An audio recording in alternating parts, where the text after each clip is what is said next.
Sa mga hindi pa po nakakilala sa akin, natandaan nyo, nagrally po para kay Pastor Kibuloy doon sa Liwasang Bonifacio. Tapos, may isang nilalang na sumigaw doon na kung si Lisa Marcos ay nasa harap niya, sasampalin ko siya kaliwat kanan. Ako yun. Ako yun. Pinapakita ako sa mga pangyarihang pamilyang ito na hindi kayo ang may kapangyarihan, kundi ang katotohanan at ang taong bayan. Tayo yun. Bakit ko nga pala gustong sampalin si Lisa Marcos kaliwa at kanan? Kasi po, ganito. 6 na taon na kong nakipagtrabaho sa kanila, nagsilbi sa kanila, na wala silang binayad sa akin kahit piso. Tinulungan ko sila sa protesta nila laban kay Leni Robredo. Kasi naniwala akong dinaya si Marcos noong 2016. Nga pala, dati pa akong congressman sa lugar ko po, sa Biliran. Dinaya po ako ni Smartmatic, kaya naging mortal na kalaban ko si Smartmatic. 14 na taon kong kalaban si Smartmatic na hindi nyo man lang alam. Nakikipaglaban ako para sa malinis na halalan. Nagkataon, magkapareho kami ng istasyon noong panahon 2016. Pero, noong 2022, matapos mag-file si Marcos ng candidacy, Certificate of Candidacy, habang nangangampanya, inamin ni Lisa Marcos sa akin na magkakaroon siya ng meeting ng may-ari ng Smartmatic. Kailangan daw niya ng 2 technical na kasama. Pero, dinuro pa ako, but not you, because they hate you so much. Nung pa lang, nung punto na yun, alam ko na, binenta na ako ni Lisa Marcos sa Smartmatic. Mandadaya sila. Oh. Kaya nga po, hindi ako takot na ibulgar ito sa inyo dahil totoo itong nangyari. Walang ibang nagsabi sa akin kundi si Lisa Araneta Marcos mismo. Admission niya yan. Personal knowledge ko yan na sinabi niya, magpupulong kami ng may-ari ng Smartmatic. Kailangan ko ng 2 technical guys, but not you because they hate you so much. Anong gagawin nila? Magrosaryo? O magdasal? Siyempre, anong pag-uusapan na kailangan ng 2 technical guys? Hindi pagbibilang ng boto, kundi paano manipulahin ang boto. Oh, ganito.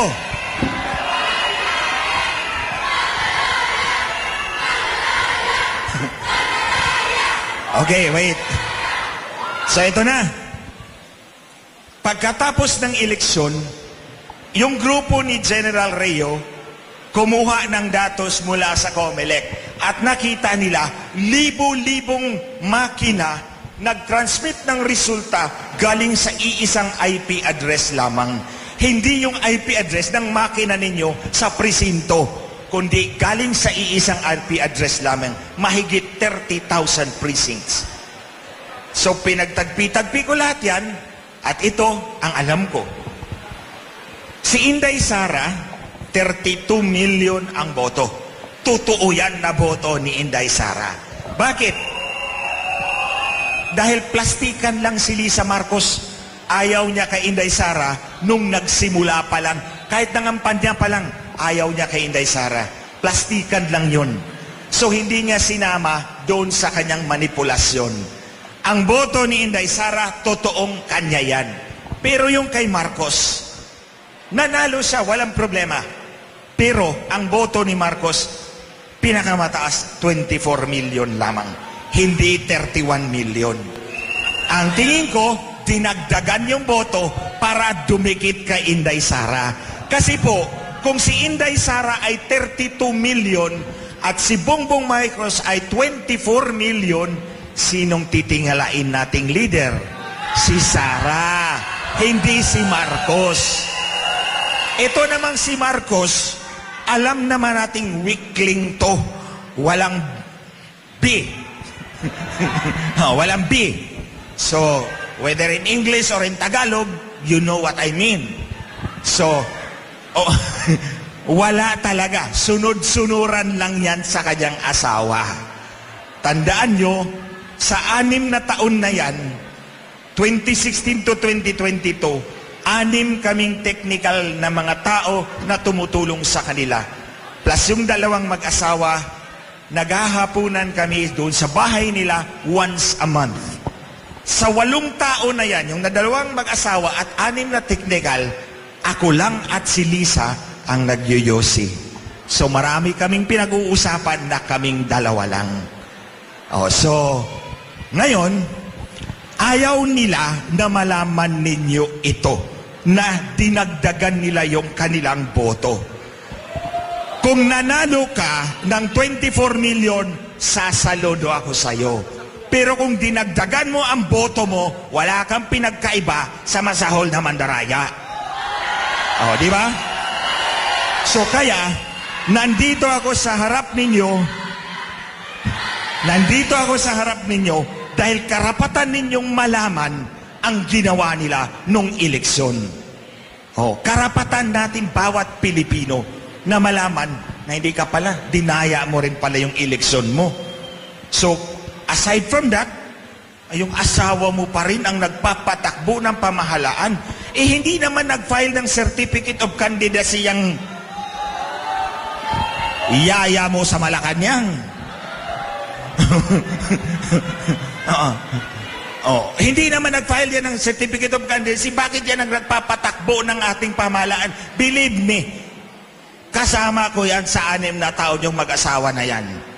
Alam kong si Lisa ang natutupad sa lahat ng bagay. Si Bongbong walang say. So ngayon, hahayaan ba natin ganito ang ating gobyerno? Hahayaan ba natin? Alam nyo mga kababayan, lahat naman tayo at any point in our life, kailangan nating manindigan para sa kinabukasan ng ating mga anak at mga apo. Sa mga lolo, lola, nanay at tatay, tingnan po ninyo ang mga anak ninyo. Yung mga bata pa nito. Ito, nandito to eh. Yung mga bata pa, ng mga anak ninyo. Hindi po sila makapagsalita, hindi po sila makapaglaban sa kanilang kinabukasan dahil musmus pa lang sila. Sino ang tatayo para sa kanila? Si nanay, si tatay, si lolo, si lola, si ate, si kuya. Tayong lahat yun, ako at kayo. Pinaglalaban natin ang kinabukasan ng ating mga anak at mga apo. Itong pagpunta natin dito, ito yung taya natin sa kinabukasan natin ng bansa natin. Dahil hindi pwedeng isang mandaraya ang mag-control ng ating pamahalaan. At yung isa naman, yung yaya na hindi naman nag-file ng certificate of candidacy. Alam nyo, ito yung pang-5 maisog rally. Sa unang rally ng maisog sa Davao, pag uwi ko ng Maynila, kinasuhan ako para tanggalin yung lisensya ko bilang abogado. Pinapadisbar ako, pinapatanggalan ako ng lisensya bilang abogado. Pagkatapos kong magsalita sa Cebu City, pagbalik ko, may pangalawang disbarment case ako. Pagpunta ko ng Tagum, sinabi ko bukas, pag uwi ko, may pangatlo akong disbarment. Totoo, pag uwi ko, meron na naman akong pangatlong disbarment. Nung sa Dumaguete, sabi ko, bukas pag uwi ko, meron na naman akong pang-4. Kinabukasan, nandun ang Supreme Court, nag-serve ng pang-4 na disbarment. So 4, ito yung pang-5. Bukas, pag uwi ko, meron na naman akong disbarment. Pilit nila akong pinapatanggalan ng lisensya. Pero sasabihin ko to sa iyo, Lisa Marcos, handa kong i-give up ang lisensya ko pagka-abogado if that is the price I will pay for the future of my country.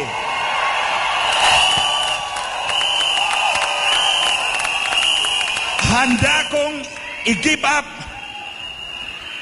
o sunugin ko pa sa harap mo ang lisensya ko bilang abogado.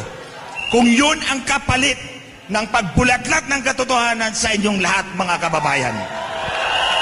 Doon sa Dumaguete, Alam nyo, sa Dumaguete, binigyan kami ng permit na mag-rally. Tapos sumulat yung chief of police sa mayor, bawiin mo yung permit dahil nandyan si Glenn Chong. 3 beses pa ako minensyon sa letter niya. Ano bang meron sa sinasabi ko na ayaw nyo akong magsalita? Ang katotohanan. Oh, alam nyo, hindi nila ako kinakasuhan sa sinasabi kong nandaya ka nung eleksyon.